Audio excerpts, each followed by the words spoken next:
All right, here we go. Let's get into the questions, everybody.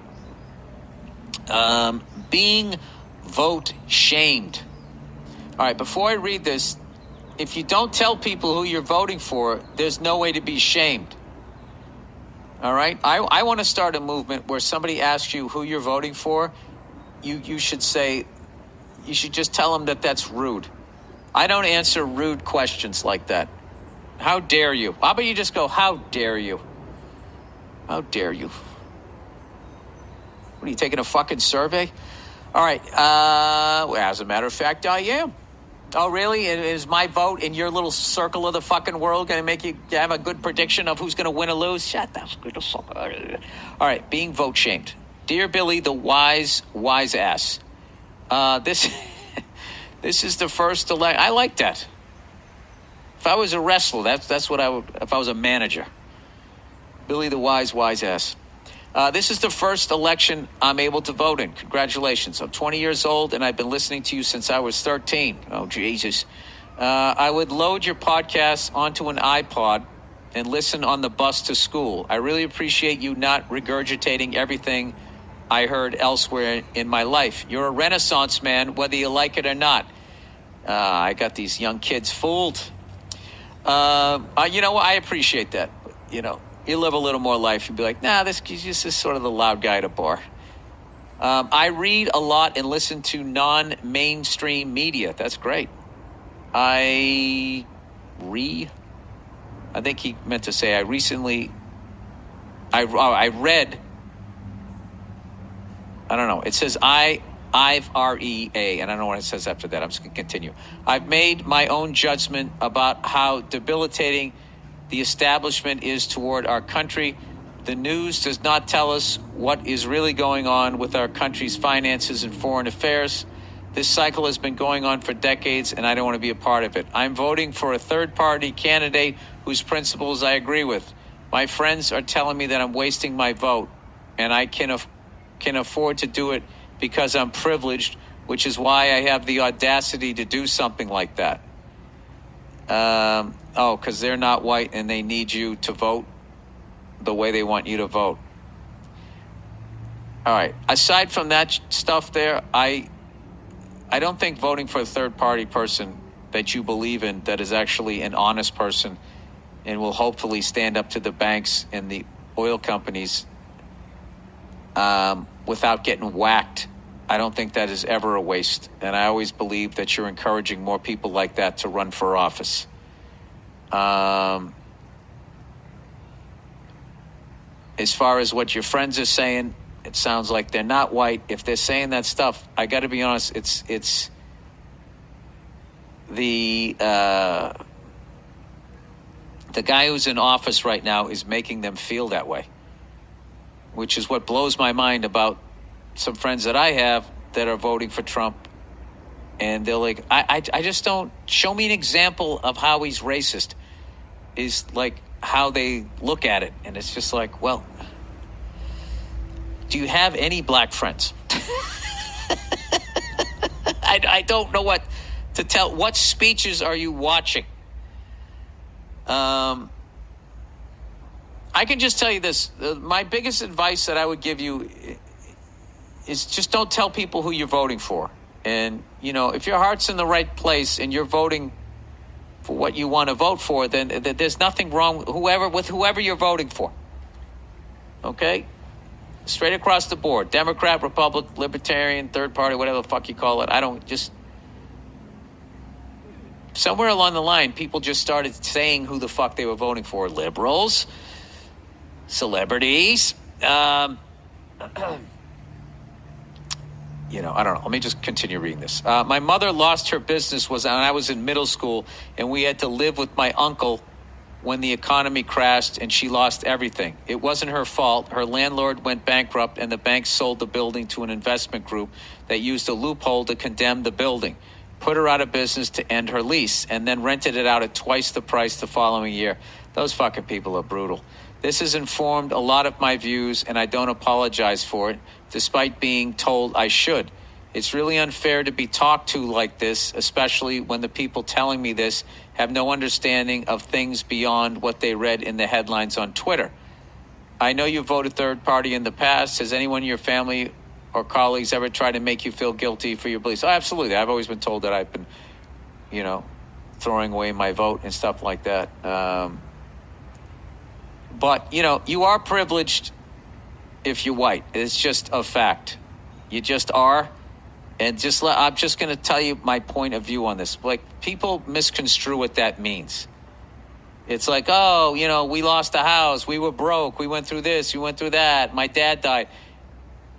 That's like not what that's about. It means you can drive down the street and not have to worry that you're going to get pulled over because of the color of your skin and maybe lose your life. It's like that story I told you when my brother-in-law was driving across country and I was talking to him like he was a white guy, going, you got to do Route 66 and check out the fucking, the arch in St. Louis. And my wife ripped the phone out of my hand and had literally fear in her voice. And all my brother-in-law was going to do was drive across the country.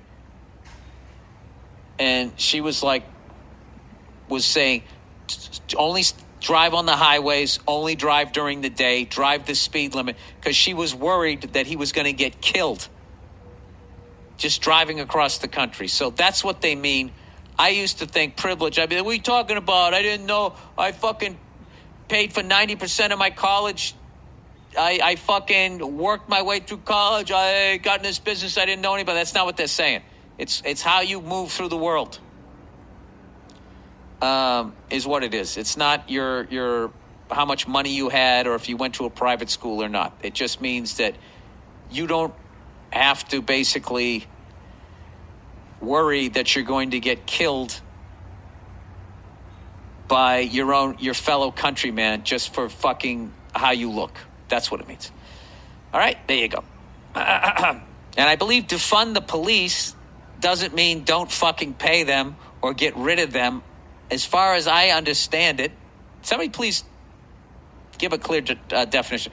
What I understand of it is we got to stop dumping all the mistakes of society onto cops and have them deal with the shit every day.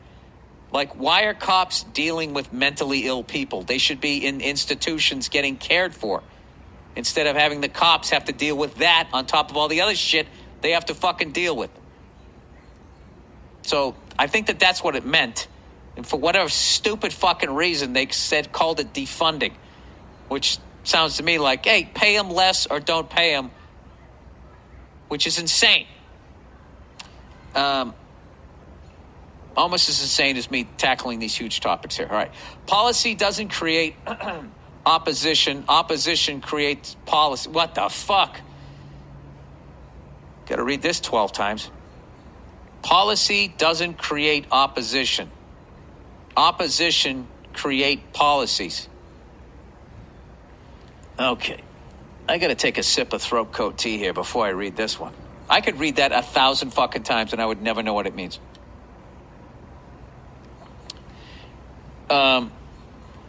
Hello, Bill. I am an admirer of yours, and I think you put in a positive contribution to U.S. pop culture. All right, that was the most condescending first line ever. I think you put in a positive contribution to U.S. pop culture. Oh, do you? Was that what you think? I don't. I just think I'm an idiot that a certain segment listens to for whatever reason. I think my subject lines up with your philosophy in quotes, or at least it doesn't contradict it. I don't even know what dude, you're beyond me mentally. I don't know what that means. Policy doesn't create opposition. Opposition creates policy.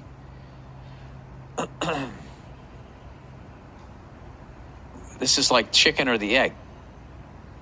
So if you oppose something, they create a policy to outlaw opposing it. Is that what you're saying? I don't know.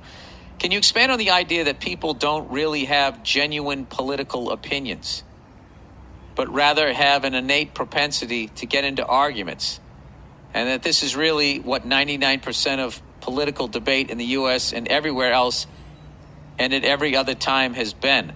Like, if my parents are liberals, I'm likely to be a conservative just to piss them off and vice versa. And if I'm not, what kind of a pussy am I? You know what I mean? No, because if you had parents that you liked, I think if your parents are assholes, you do stuff like that. Anyway, people are way less rational and way more emotional and confrontational just for the hell of it, right? I don't know. You're speaking vaguely or above my fucking brain. I don't know what you're saying here. I will say that, most discourse, is that the right word, is just become people screaming at each other, which I've done. A couple of my relatives about politics, and I said like 12 times during it, we're not going to change each other's, this is such a fucking waste of time, and you still do it. I don't know. No matter what happens tomorrow, I'm just going to, I don't know. If I can have half the vibe that Travis Roy had when I met him that one time, I think you can really make the world a better place, despite if you don't like the person that's currently your leader. You know what I mean?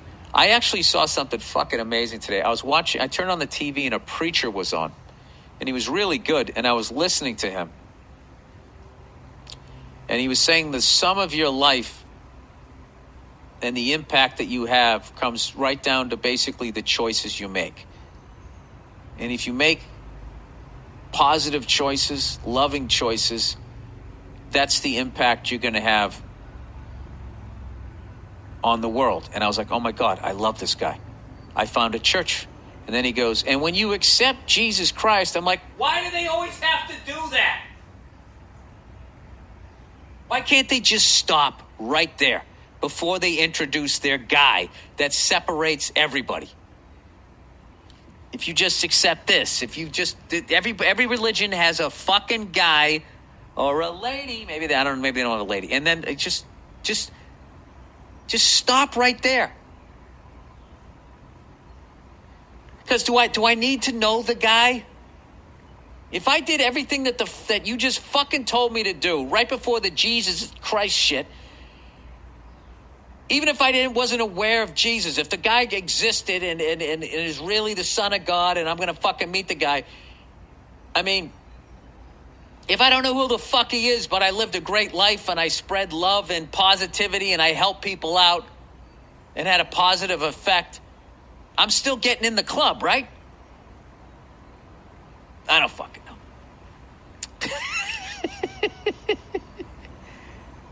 I was literally watching the TV going like, holy shit, I finally found my 700 club guy that I can get into this.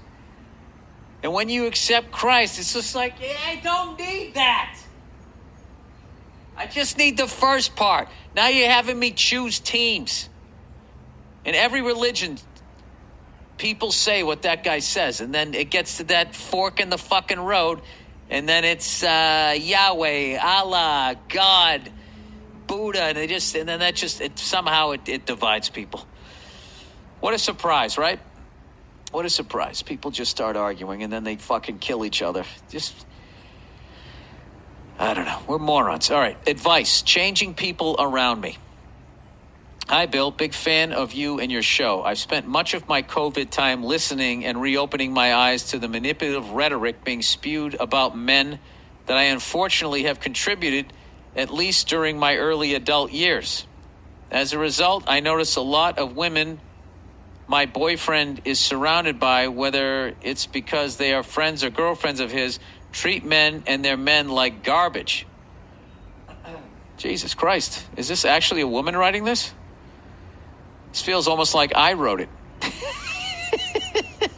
Because of this, I don't feel comfortable being around them, because when I try to stick up for their guys, when they do nice things, they laugh at me and then put me down. It sounds to me like you're hanging out with assholes. My question for you is, how do I open the eyes of the women around me to the negativity they are exhibiting towards their significant others without stepping over the line? You can't. You can't. And you're smart enough to at least ask the question before you try to do it. Just don't do it. Don't do it. And hopefully those guys will be smart enough to try to find a woman like yourself if the way you're presenting yourself is true. She goes on to say, I don't like seeing these women complain and pick on their men when they do everything for their women, including cooking, cleaning, fixing things. I think in their eyes, I must come across as very traditional, but I think treating your significant other the same way you want to be treated, if not better, is a sign of your upbringing and what kind of person you want to be in this world. I 100% agree. Every man I have had in my life has made me the person I am today, so why would I want to stunt the growth and progress of people around me by exerting my insecurities and taking it out on them? All right, this is written by a unicorn, male or female, the enlightenment of this. I don't know how to bring this up to my boyfriend either, because I don't want to disrespect him by pointing out that the women he surrounds himself with are not good examples of what a woman should be.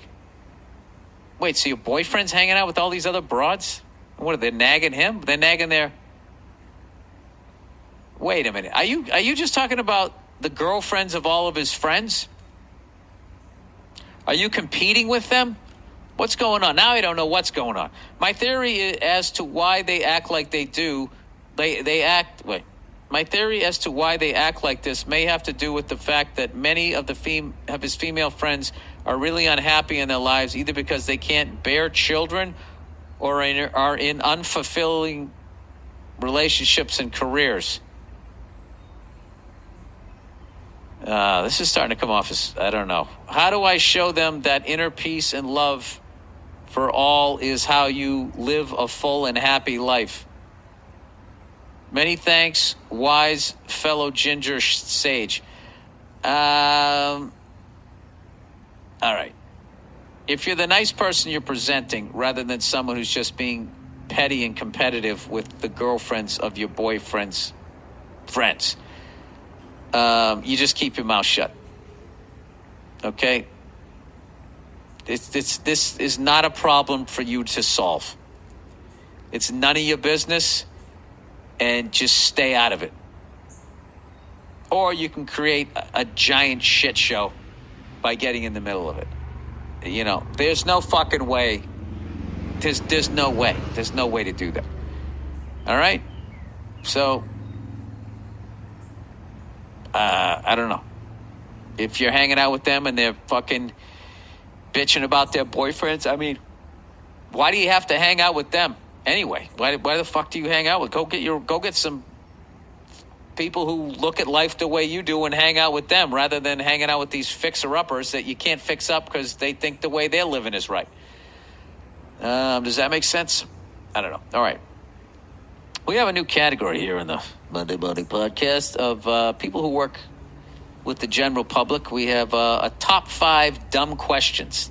Top 5 dumb questions people have asked you, whether you work at one of the few Blockbuster videos left, or if, I don't know, you work at a fucking Starbucks. All right, so here, this person wrote in, top 5 dumb questions, school volunteer. Hey, Bill, I'm a female. I love when the ladies write in. I'm a female college student that volunteers at local schools in my free time. And let me tell you, teens are dumb as shit. I was grading tests for a health class. A question asked students to define unsafe sex. And one kid wrote, sex during a hurricane. Now, that has to be the class clown. Nobody can be that dumb and that funny and not and that can't be that has to be on purpose. All right. We had a tornado drill at the school in which the regular procedure is to have students get into a windowless, secure room. One teacher mistook the alarm for a fire drill and brought the students outside. Oh, boy. There's one girl with hippy-dippy parents that always want me to admit the earth is flat. One day she tried to disprove axial rotation by saying if time zones were real, California would have warned Hawaii about Pearl Harbor. What the fuck? Wow, dude. It's that is so dumb. I got dumber reading that, going like, no, wait, you're going the wrong way. And then I was like, no, they are going the right way because they would be ahead of time. That is so fucked up. So Pearl Harbor would be on the news in California before it happened in Hawaii, so then they could say, hey, man, we're 3 hours in the future, so we just to give you a heads up, the Japanese are coming. Wow. That one takes the cake so far. Hippy-dippy flat earth girl also once said to me, if we can really go to space, how come astronauts have never been to Earth? I don't even know what that means. I was moderating a debate on gender norms between a dillweed and a stoner. I don't know what a dillweed is. A dillweed asked, how come only men have to take paternity tests? No one asks a mother to prove that a baby is hers. Jesus.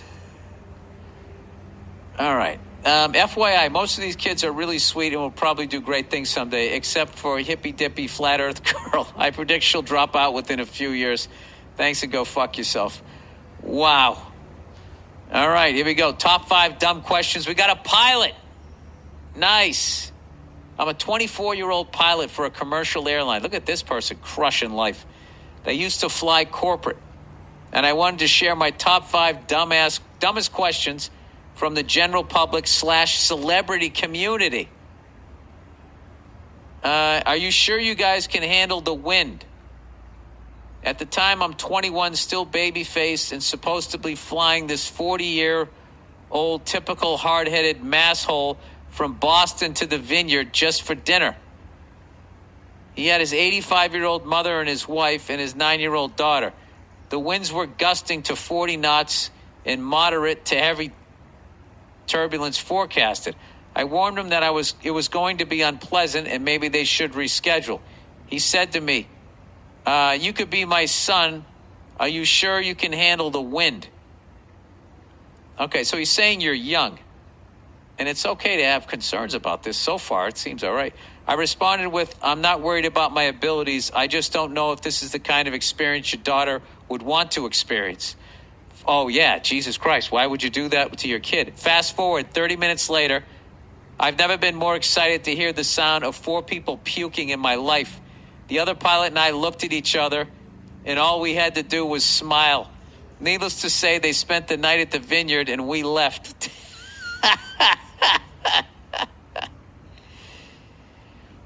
Can't you just fly above the wind? Similar situations to the one above. Well, aren't they asking for smoother air? I don't know.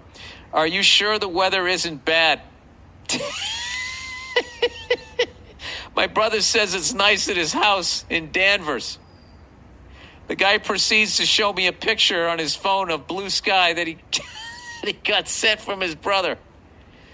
RVR was down to about 400 feet. What does that mean? I don't know. RVR, is that cloud cover? Jesus Christ. Wait a minute. I got to look this up. Aviation RVR. Runway visual range was down to 400 feet. Oh my God. Okay. Wearage baggage claim. I look above my head and there's a big yellow sign that says baggage claim. Do you even fly the airplane? Parentheses, I'm a first officer. Yeah, we take turns each leg. Really? I just thought you sat there in case the captain dies. He writes, yikes. Dude, these are great. These are great. From your fellow New Englander and Irishman, I love the podcast and always listen on long sits between flights. Hope you get on a flight and the little ones can come up and nerd out up in the cockpit. P.S. Helicopters are way harder to fly than airplanes. As always, go fuck yourself. That's amazing. Jesus Christ. Can't you just fly above the wind? All right, top 5 dumb questions, 911 EMT. Okay, I like how the way these are set up, Andrew, how you got these basically, each job gets more and more intense. All right, hello, Mr. Burr. Hello, Mr. Burr. Big fan and longtime podcast listener. Thank you. I know you are asking for the top 5 stupid questions, but I am sharing with you my top 5 stupid reasons why the public has called. Now, okay, that's okay. You can adjust it. You can improv here. Top 5 reasons the public has called 911 as an emergency. I've been an ambulance operator for close to 3 years and have my stories, but these are the top 5. Number 5, wife called 911 because her husband was eating dog food. Gross, I know. He was apparently trying to tell her that her cooking was shit and he would rather eat dog food. This wasn't a handful of kibble, neither. It was straight out of the can, wet dog food. Wow. Number 4, man called 911 because he was choking on food. All right, well, if he can talk, that means he's not choking. He can breathe, right? Well, you might think that is an emergency call, but here is the twist. He was choking the day before and called 911 to have us explain to him why he was choking. He wanted us to take him to the emergency room so the doctor could explain to him the medical reason why he was choking on food. This was a 40-year-old man. What the fuck? These are making me feel better about myself. Number 3, a woman called 911 because her electricity went out 5 minutes ago. We advised her to call the electric company.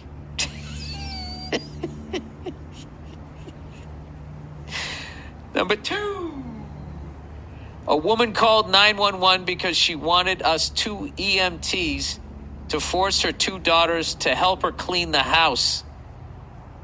These daughters looked to be in their late 20s. In her defense, the house was very dirty. Wow. Number 1, a man called 911 because his mom is too fat. When we arrived, he asked us to give his mother medication that will somehow magically melt her fat away forever. That's in quotes. These kinds of calls makes for good stories, but takes us away from the public that actually needs us when seconds counts. Anyway, big fan and congratulations on your beautiful family. Your friend on the boo-boo bus. That's great, the boo-boo bus. All right, what do we got here? I got some reads here. Oh, I got a bunch of stuff. I got reads. I got top 5. You know, your top 5 dumb questions if you work with the public that people have asked you. And I always throw myself right on the fucking... I jump right on the grenade. I always mention this. I went to Joshua Tree, and I asked the park ranger, where is the Joshua Tree? Which, for those of you on the East Coast, like where I'm from, that's like being in New Hampshire and asking somebody, where is the elm tree? All right, other fans from Egypt. Oh, shit. I might have to do Comedy Cairo coming up. Hey, Billy, you bald-headed cunt. I love it. I love that there's somebody in Egypt that has a sense of humor like that. God bless you. I'm a 26-year-old guy from Egypt. I heard on your last episode about the Egyptian architect that listened to 12 years of Monday Morning Podcast in 6 months. I also graduated as an architect, and your podcast was like my friend during my sleepless studying days. Who would have thought my dumbass podcast is helping architects over in Egypt? And I listened to you, and I got a dumb question for you. I got a touristy question for you as far as the pyramids go. So when you're an architect, you must study the pyramids. Is part of any of your training, do you have to design a pyramid, or is that just the dumbest? Is that like you saying, hey, you're an American and you're in architect school, do you have to design a fucking, I don't know what, goddamn, I don't know, McDonald's sign or some shit? I'm trying to think of something. What is tourist? Do you have to design a Statue of Liberty? No, France did that. I don't fucking know. And I listen to you now as I work as an interior designer. I just want to thank you for the laughs. No worry. He goes, I just want to teach you some Egyptian cuss words you can use. I hope I say this right. Kos Omak.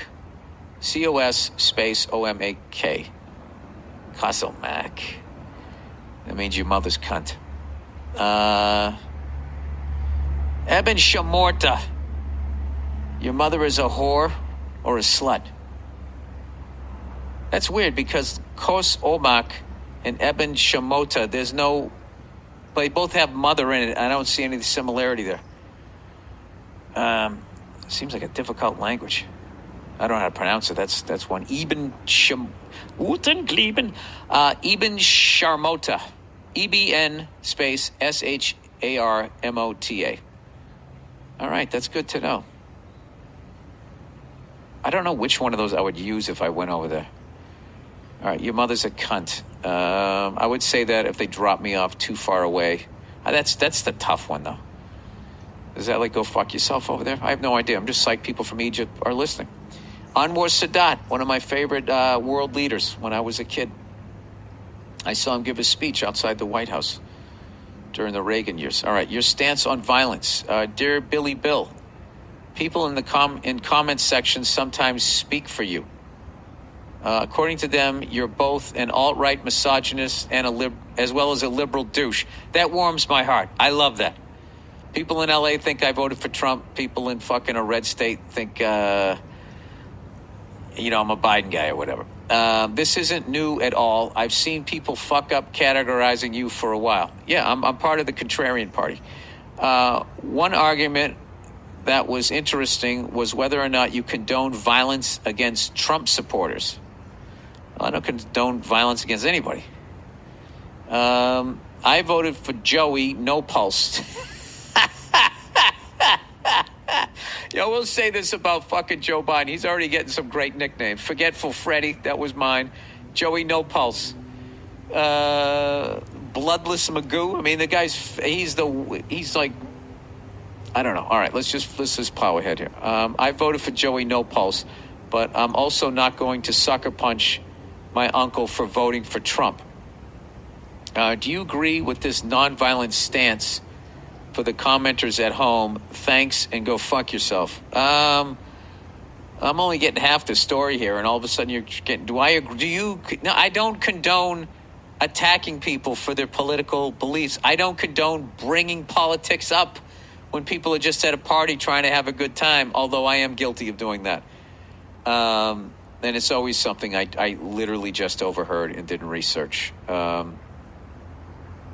But, that is the internet. The internet is, you can just say whatever you want and say, people go on and, they do reviews of my act and they say what I meant by jokes. They say why my jokes work. And I look at them and they're hilarious because none of it is right. None of it makes any fucking sense. And they're not comedians and they're just speaking. See, the reason why this joke works is because of X, Y, and Z. What he's saying with this joke is just like, or you could just fucking ask me. I could give you definitively. Well, why do I need to ask him? I have all the answers.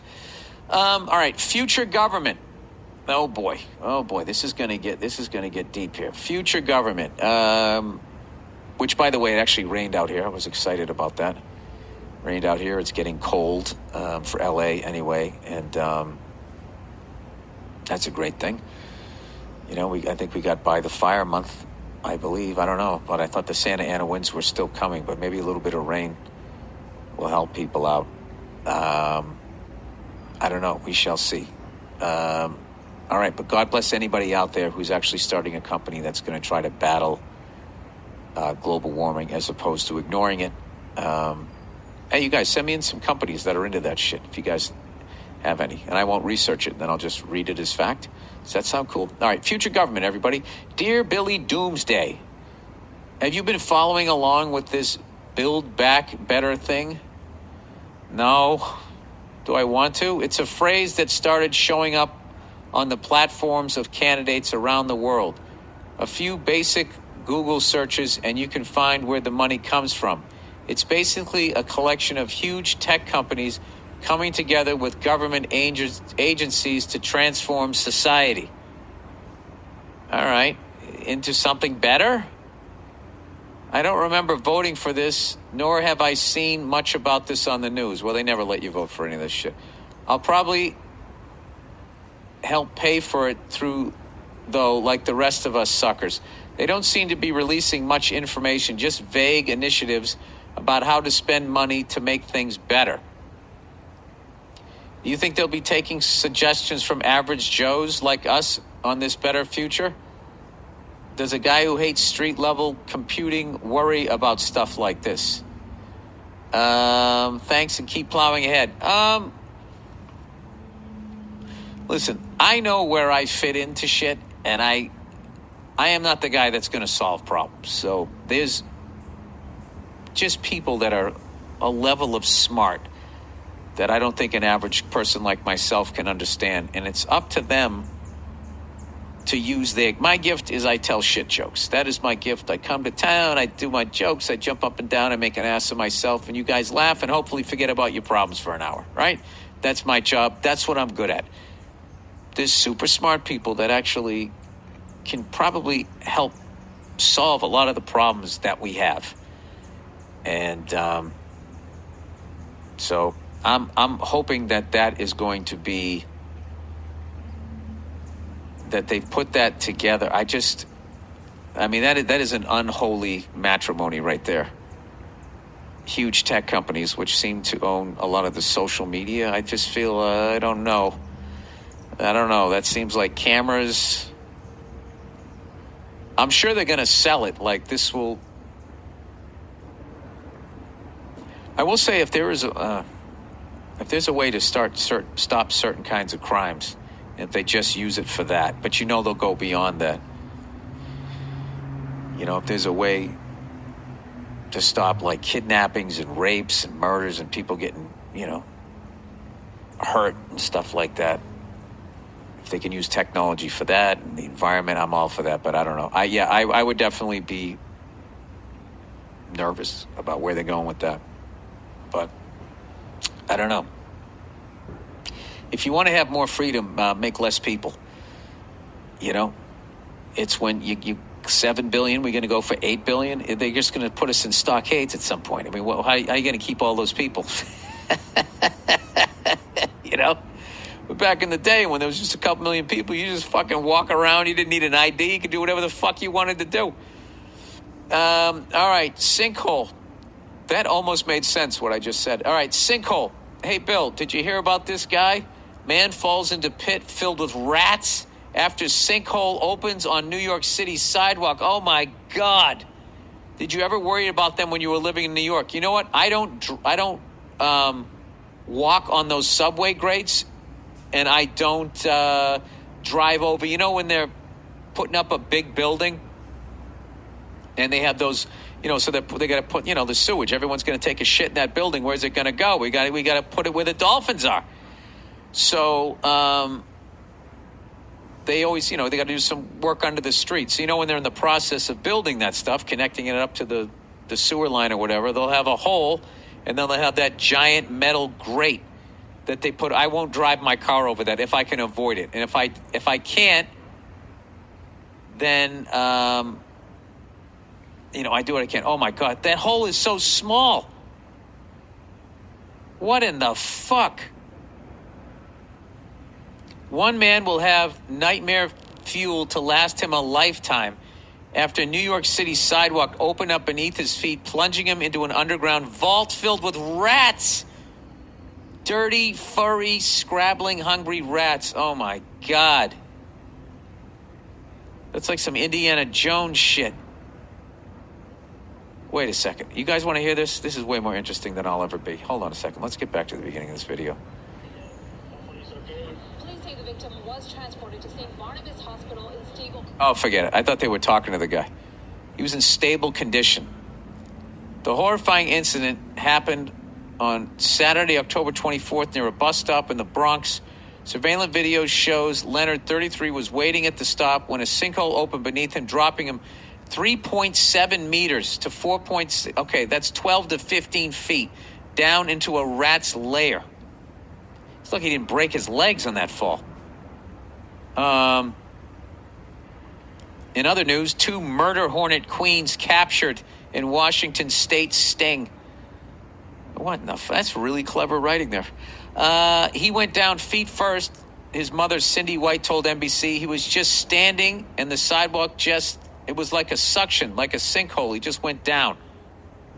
Shoulders, face scraped the concrete as he fell, and he hurt his leg and arm on the way down, his brother told CBS New York. But that wasn't the worst of it. Shoulders found himself alone in the dark with the teeming horde of vermin, unable to escape or call for help. He ultimately spent 30 minutes in the chamber with the rats. Rats crawling on him. He can't move. It was so bad, his brother said. He didn't want to yell because he was afraid there were going to be rats inside his mouth. Oh, my God. Bystanders called for help, but it took some time for the firefighters to pull Shoulders. Oh, he didn't scrape his shoulders. Shoulders is his name. I thought he was saying he scraped his shoulders. His name is Shoulders. Shoulders' face scraped the concrete. I guess shoulders were okay. One witness said he looked in the hole and the guy was only moving his hands. Video, which I will not watch, shows Shoulders being carted away on a stretcher after the ordeal. He was taken to a hospital for treatment and was still there on Thursday. He's traumatized, his mother said. He said he went straight down and he was falling, but the debris was falling and hitting him on the head. Shoulders told his mom the rats were so big and ridiculous underground. She added that anyone could have fallen where her son fell. The family is considering legal action in the wake of the incident. What are you going to sue? The rats that ate out all the shit below it? New York's Department of Buildings says the underground chamber is a cellar next to the mostly empty 5-story building. Officials ordered the building to be vacated after the incident, and they are looking into the cellar to see who owns it. The building owner was also, there's the guy who's going to get it.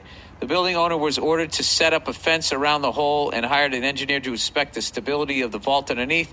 The incident sparks fears among many citizens in New York, where the city has long struggled to control its massive underground rat population. The city's rats started eating each other last spring as human litter dried up due to the coronavirus lockdown. Well, there you go. Orkin recently dubbed New York City the third most rat-infested city in America. Oh, no. After first place, Chicago, my kind of town. Chicago. Of course they are. You know they're eating good in Chicago. Fucking best steaks in the world. And second place, Los Angeles. Jesus Christ.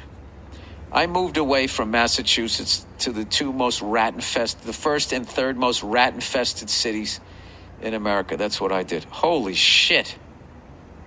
Oh, my God. Oh, my God. I mean, what kind of shots do you give that guy?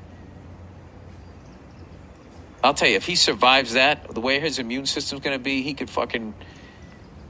That guy could cure corona. Just walk up, grab it by its throat, and fucking stuff it back up a bat's ass, whatever you got to do to get rid of it. All right. Plowing ahead here. All right. Top 5 dumb questions for employees. All right. This is the...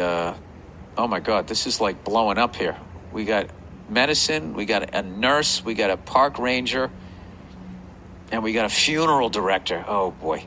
Dear Bill, the out-of-touch mob boss Burr. Oh, thank you for watching. That was a sketch I did on SNL, which I still can't believe I got to do. By the way, did you see that first sketch last night Dave did? About Aunt Jemima, Uncle Ben, the State Farm guy. And I'm not going to say who came in last. It's fucking great. It was hilarious. And it definitely seemed like it had Dave's fingerprints all over it. I loved it.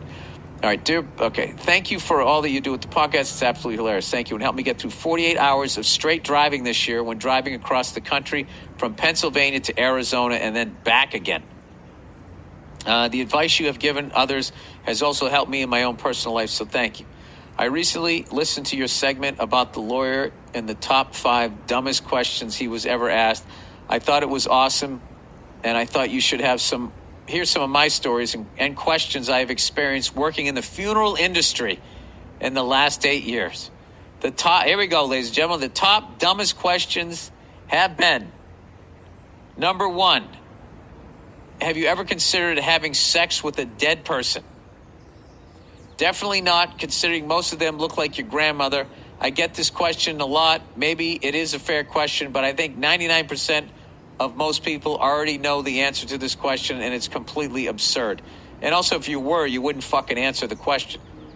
Oh my God. Jesus, I just visualized that. Fuck. All right. You know what I was thinking of? Was that fucking movie Jacob's Ladder, when that thing in the tub? Or was that from The Shining? Oh my God. Jesus Christ. All right. We loved our son. Can we bury him in our backyard so we can always be close to him?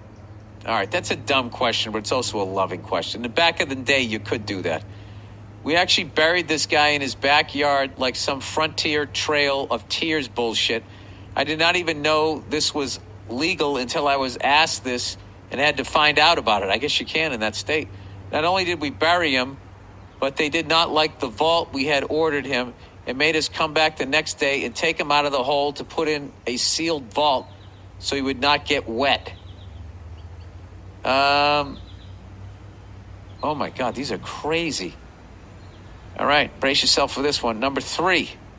Can you cut off my wife's favorite tattoo on her left leg, and can I keep it? Sorry, Jeffrey Dahmer, we can't do that for you. I know this is my grandmother's funeral, but can I have your number? Hey, look at you getting a little action there.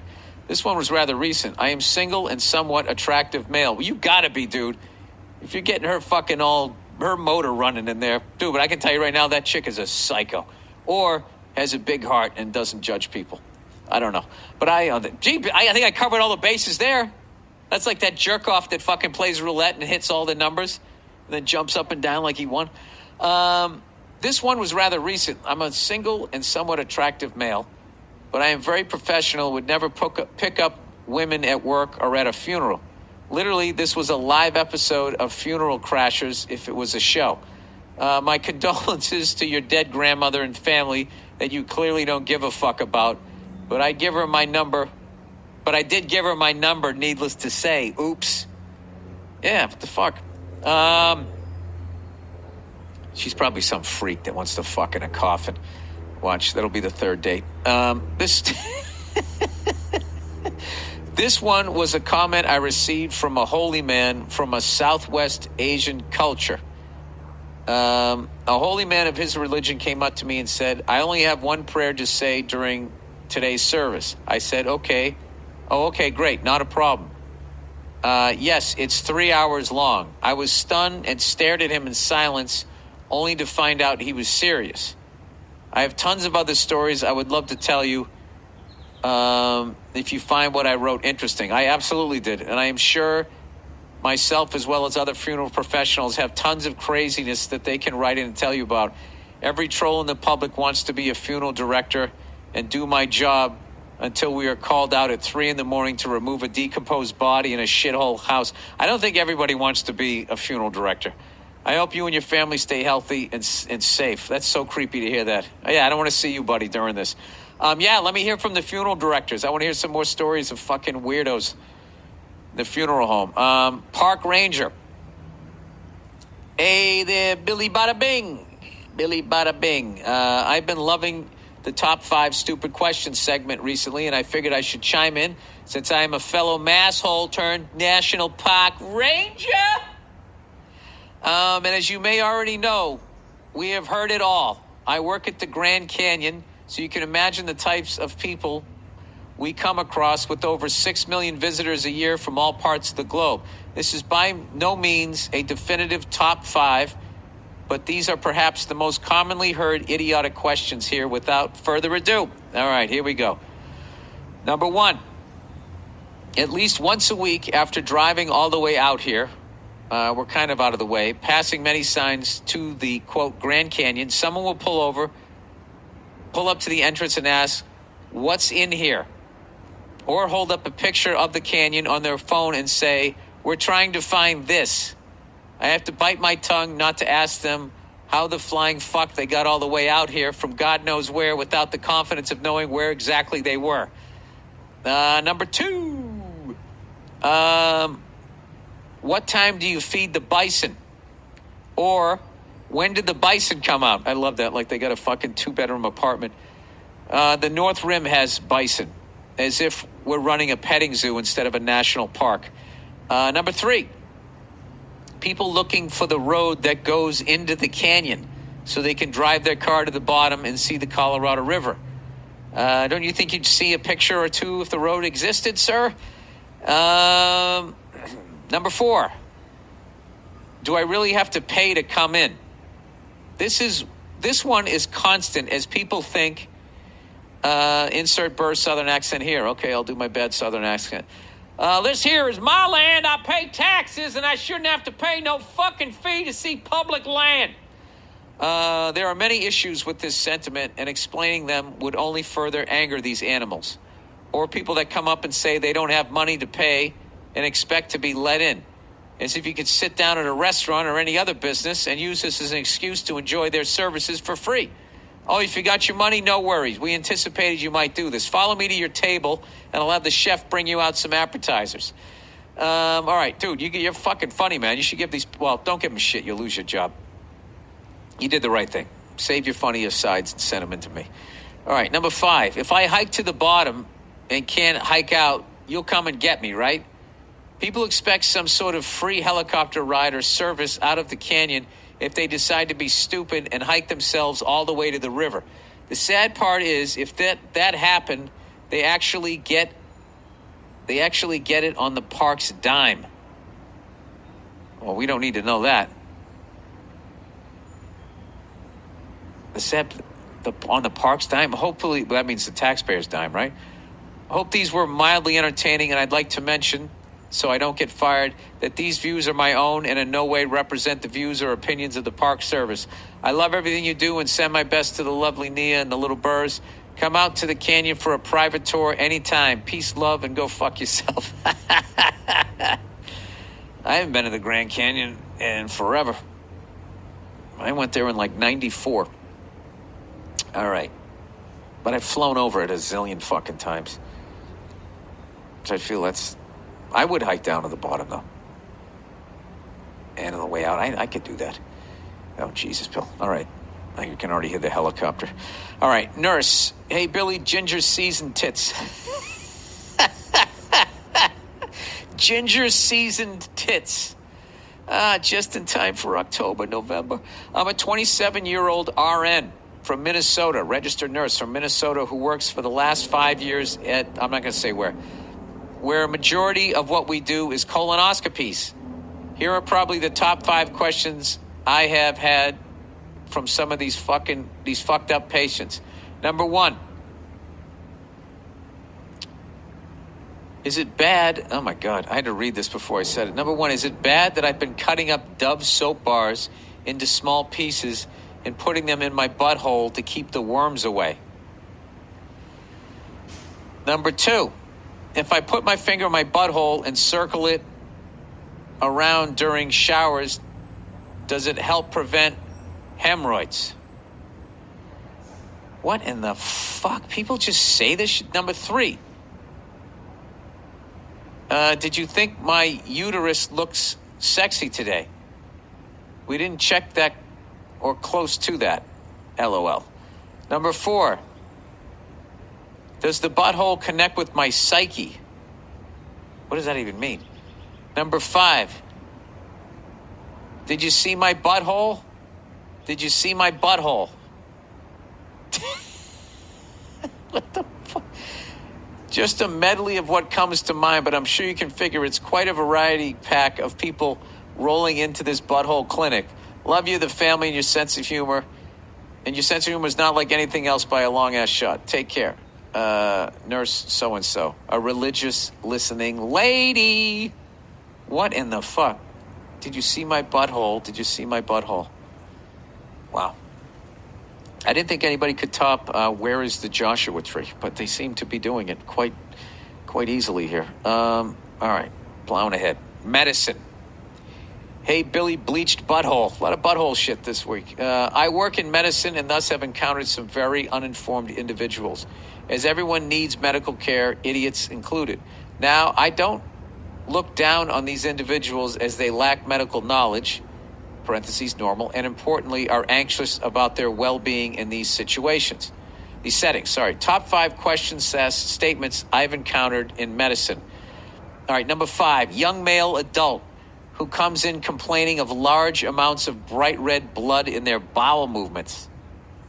That's scary.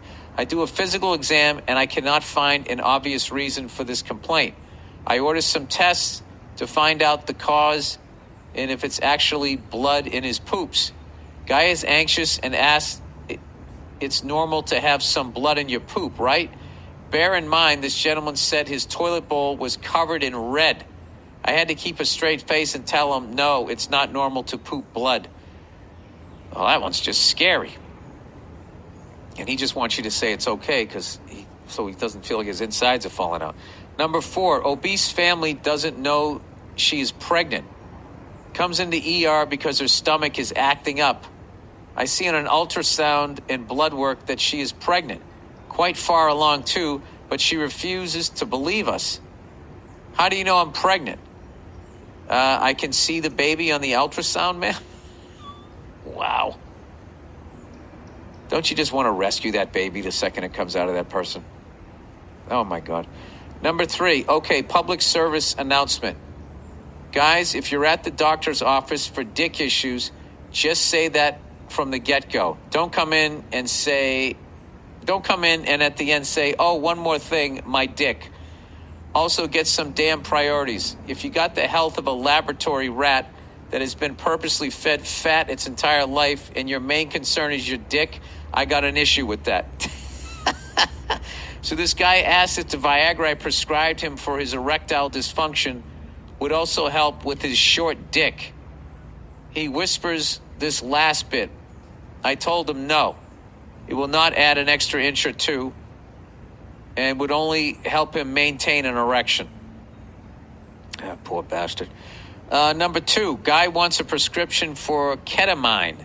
This is a powerful anesthetic. Explains that it is my moral imperative to do this and that I will be leaving him no choice but to manufacture ketamine himself. He tells me the steps to make the drug and that he has read the Wikipedia page. I wish him good luck in his venture to manufacture the drug. All right. Opioid overdose. Oh, that's sad. Comes in via friend ambulance. So somebody drives him there. Pretty much blue, starts CPR on him and give him Narcan. Wakes up and stabilizes. 5 to 10 minutes after being conscious, he asks for some morphine. Nah, dude, you were dead like 10 minutes ago because of that. Wow. That fucking opioid shit. My God. Thank Christ I never fucked with any of that. All right. Big fan from Bahrain. Hey there, Billy Blue Balls. This is a follow-up on the 2 fans who reached out to you from Egypt. I am crushing the Middle East right now. Woo! I am a 24-year-old guy from Bahrain, and I've been a fan of yours for over 7 years. How the fuck do you know who I am? That's unbelievable.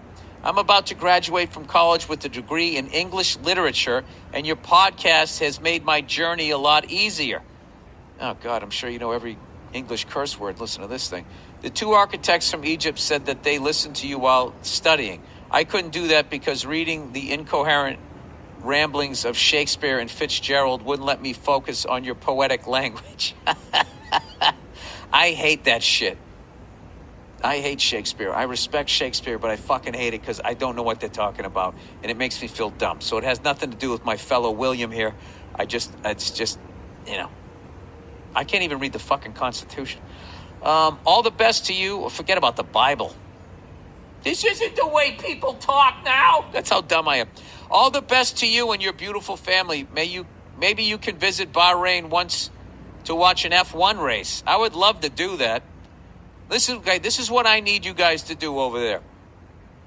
I need you to give me the over-under of me going over there and not getting kidnapped because of some shit that some oil companies from my country did.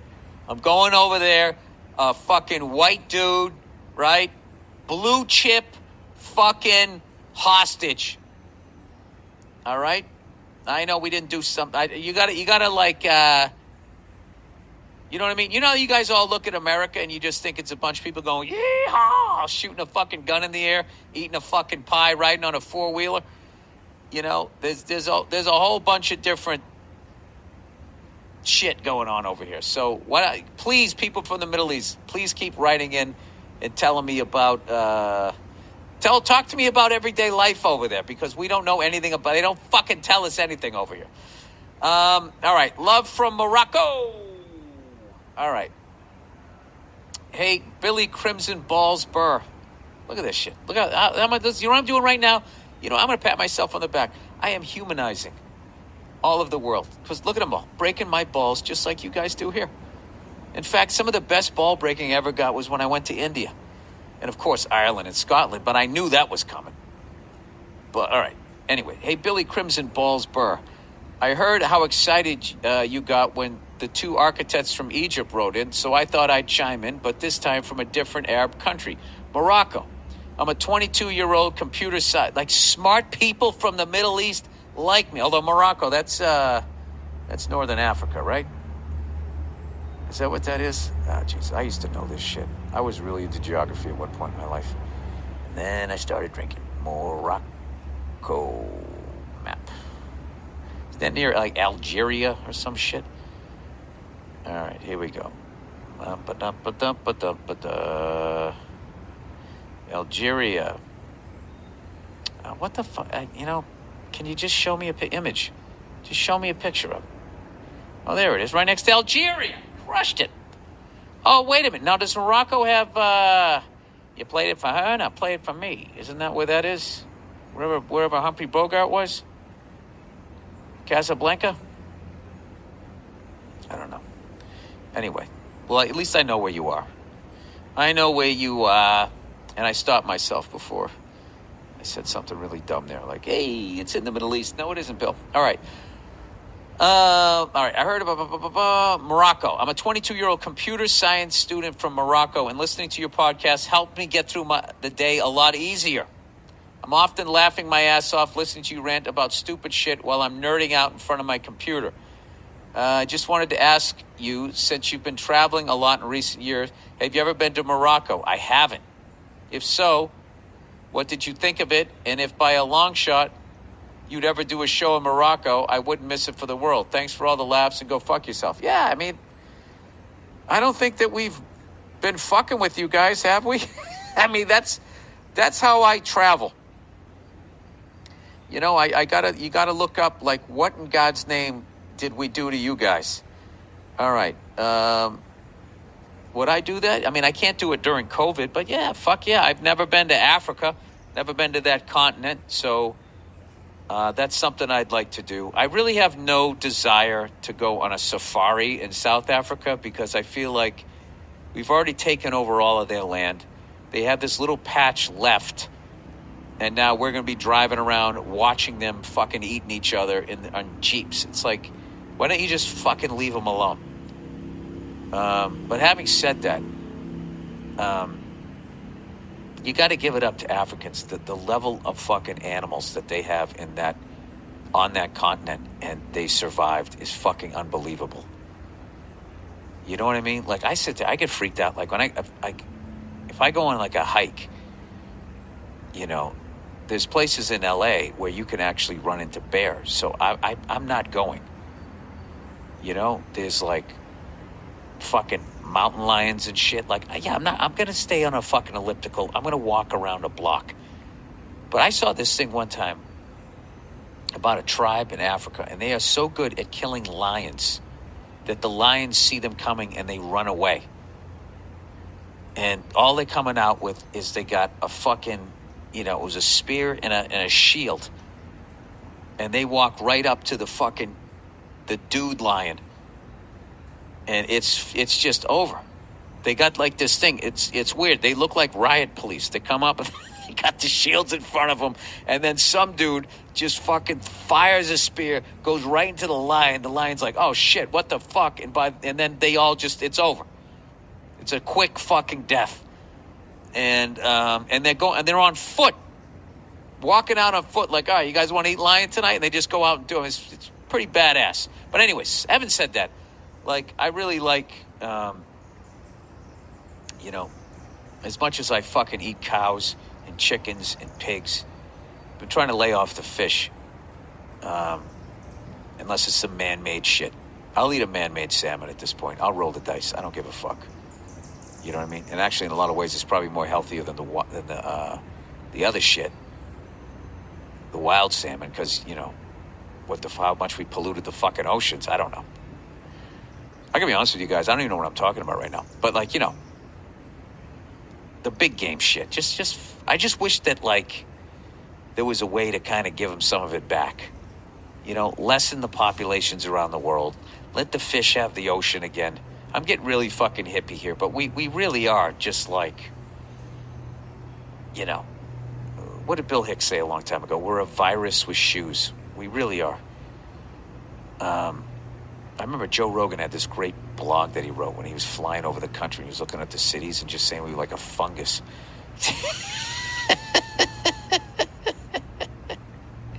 I don't think we're all bad, but we should definitely, I don't know, try to reel it in a little bit. I would absolutely do a show in Morocco. I hope we get to a point at some point where, we get a cure for this shit and stuff opens up again. Why the hell not? It seems like a beautiful place. All right. Egyptian architect in Japan. All right. Dear Billy, no liquor. I know. I'm coming up on 2 years, everybody. November 24th. 2 years. I don't even think about it anymore. Although the other night I watched somebody. Oh, I watched this fucking unbelievable movie that my wife loved and I had never seen before. It was Matthew Broderick and Reese Witherspoon were in this movie, and it was about a teacher that gets fixated on this student and he's trying to stop her from achieving. I absolutely loved it. But anyways, one of the actors in there playing a dad was sitting there and he had a scotch or a bourbon and he had it in a highball glass, and it was that time of night when I used to drink them. And I was literally was laying on the couch with my wife and my head like popped up. It's like, I'd love one of those. But other than that, I don't really think about it. But every once in a while, I started thinking about that dad, that character being like,